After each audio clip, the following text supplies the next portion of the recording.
Puji Tuhan, kita bersyukur untuk hari ini karena kasih dan kebaikan Tuhan.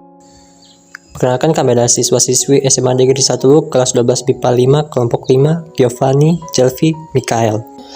Pendidikan Agama Kristen dan Budi Pekerti kelas 12 MIPA 5 semester 1. Bab 5 Multikulturalisme, bahan Alkitab Galatia 3 ayat 28, Kolose 3 ayat 11. Tujuan pembelajaran. Yang pertama, menyusun tulisan pendek mengenai multikulturalisme di Indonesia. Yang kedua, menilai diri sendiri, memiliki kesadaran multikultur, dan menerapkan dalam sikap hidup sebagai orang beriman. Yang ketiga, menjelaskan pengertian multikulturalisme, mendiskusikan cara mensyukuri multikulturalisme. Kompetisi dasar, mensyukuri pemberian Allah dalam kehadiran multikultur di Indonesia, mengembangkan sikap dan perilaku yang menghargai multikultur.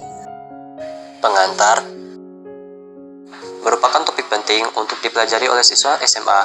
Kamu dapat mengamati di sekeliling lingkunganmu, terdapat masyarakat yang beragama dari berbagai segi kehidupan, ada berbagai suku, kebangsaan, budaya, agama.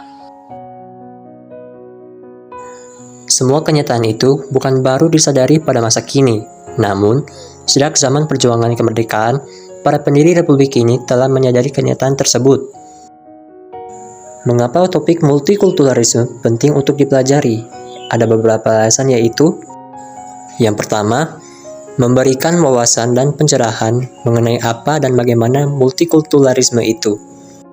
Yang kedua, memotivasi kamu supaya memiliki kesadaran multikultur serta mampu menerima serta menghargainya. Yang ketiga, memotivasi kamu supaya dapat menerapkan kesadaran multikultur dalam sikap hidup sebagai remaja Kristen.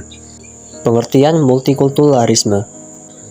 Ada beberapa pendapat dari para ahli mengenai definisi multikulturalisme. Yang pertama, sebuah ideologi yang mengakui dan mengagungkan perbedaan dalam kesederajatan, baik secara individual maupun secara kebudayaan. Yang kedua, merupakan suatu gagasan untuk mengatur keberadaan dengan prinsip-prinsip dasar pengakuan akan keberadaan itu sendiri. Gagasan ini menyangkut peraturan relasi antara kelompok mayoritas dan minoritas, keberadaan kelompok imigran, masyarakat, adat, dan lain-lain. Yang ketiga, Pasurdi Suparlan, adanya topik politik universalisme yang menekankan harga diri kulturalisme sebagai sebuah ideologi yang mengakui dan mengagungkan semua manusia, serta hak akan perbedaan dalam kesederajatan baik secara individual maupun sosial. Yang keempat, multikulturalisme pada dasarnya adalah pandangan dunia yang kemudian dapat diterjemahkan dalam berbagai kebijakan kebudayaan yang menekankan tentang penerimaan terhadap realitas keagamaan, pluralitas, dan multikultural yang terdapat dalam kehidupan masyarakat. Multikulturalisme mencakup gagasan, cara pandang, kebijakan, sikap, dan tindakan oleh masyarakat suatu negara yang masyarakatnya beragama dari segi etnis, budaya, agama, kelas sosial, gaya hidup, dan sebagainya. Masyarakat mengembangkan semangat kebangsaan dan mempertahankan keberagaman sebagai suatu kekayaan dan anugerah Allah. Dalam cakupan pandangan ini, ada penerimaan terhadap realitas keagamaan yang pluralitas dan multikultural yang ada dalam kehidupan masyarakat. Masyarakat multikultural Indonesia. Multikultural secara substansi sebenarnya tidaklah terlalu asing bagi bangsa dan negara Indonesia. Para bapak bangsa telah menyadari keberagaman bangsa ini dan kepelbagaian budaya yang pada satu sisi merupakan kekayaan yang patut disyukuri, namun pada sisi lain dapat menjadi sumber konflik. Oleh karena itu, mereka mengikat berbagai pembedaan itu dalam semboyan Bhinneka Tunggal Ika, artinya berbeda-beda tetapi satu. Prinsip Indonesia sebagai negara Bhinneka Tunggal Ika mencerminkan meskipun Indonesia merupakan negara multikultural, tetapi tetap terintegrasi dalam persatuan dan kesatuan. Kepelbagaian itu terlihat dari keadaan geografi, berbagai latar belakang sosial ekonomi, sosial politis, sosial religius, sosial budaya, dan lain-lain sebagainya. Kamu dapat menyebutkan contoh multikultur masyarakat Indonesia. Membangun analisis berdasarkan cerita. Kamu diminta untuk melakukan kajian dengan memperhatikan pendapat kamu tentang video tersebut dan bagaimana kamu mensyukuri multikulturalisme.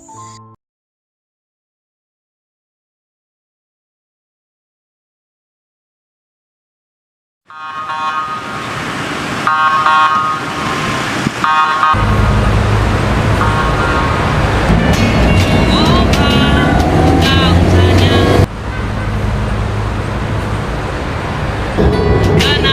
kita punya warna kulit yang beda? Coba kau tanya kenapa kita.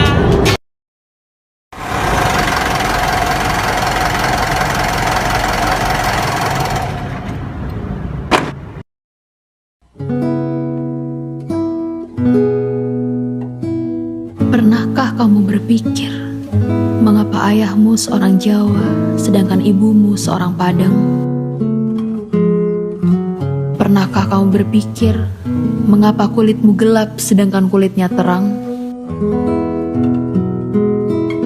Pernahkah kamu berpikir, mengapa matamu sipit sedangkan matanya lebar?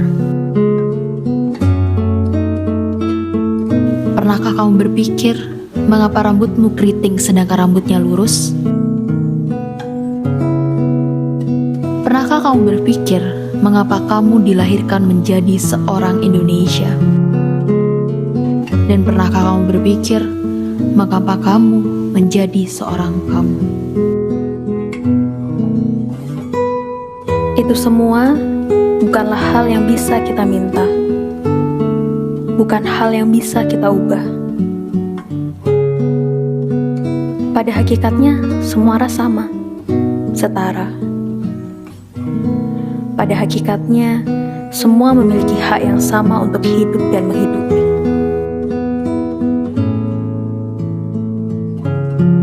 Lantas, apa yang membuat kebencian itu tumbuh? Senyatanya, kebencian itu tumbuh dari mana? Karena kita terlahir putih tanpa ada goresan hitam di diri kita. Lantas, apa yang membuat kebencian itu tumbuh?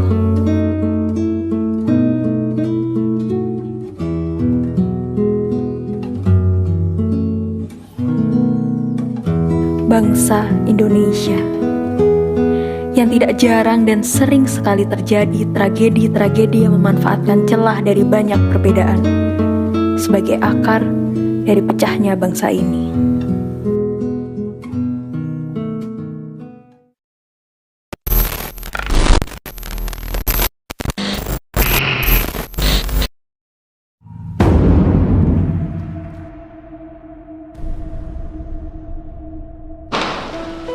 Sebut saja tragedi Ambon yang terjadi pada tahun 1999 yang mengatasnamakan agama demi suatu golongan.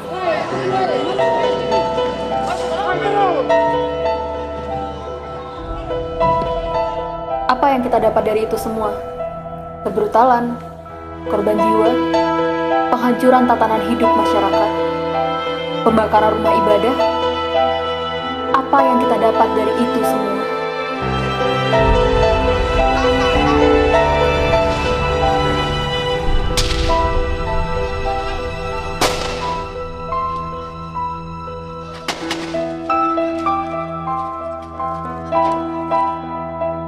Putar balik waktu ke tahun 1998.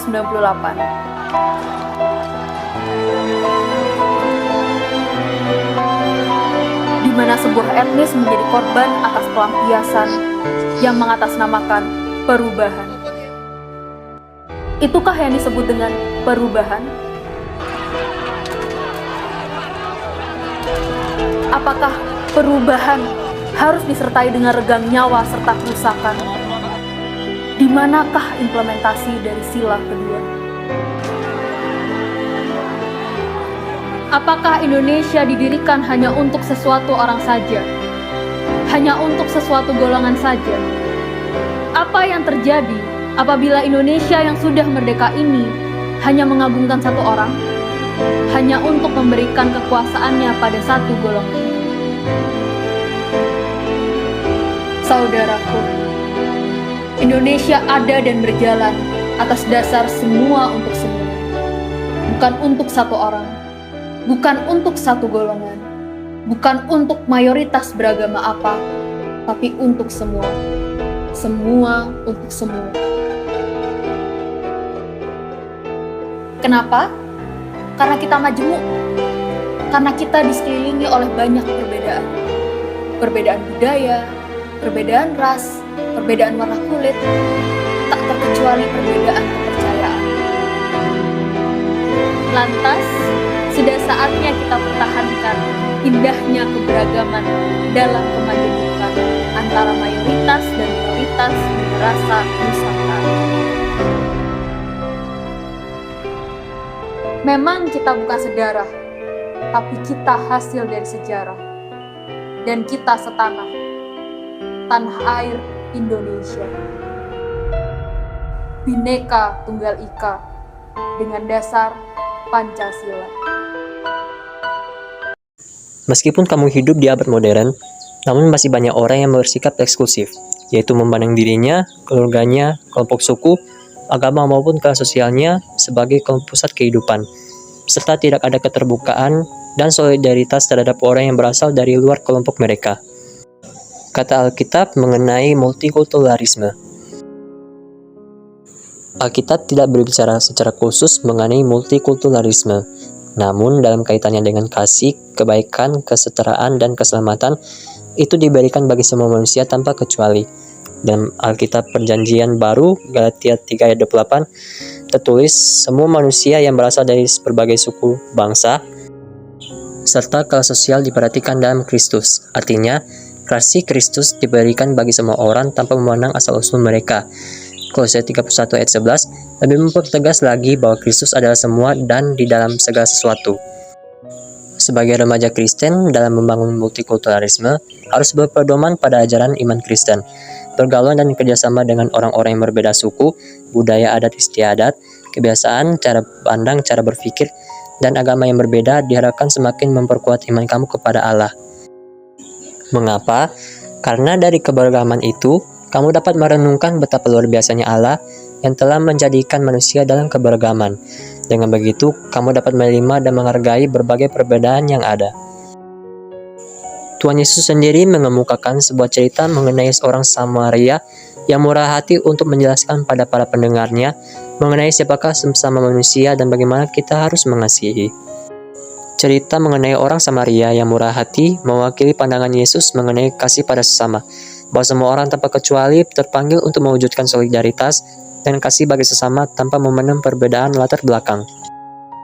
Menerapkan kesadaran dan praktik hidup multikultur.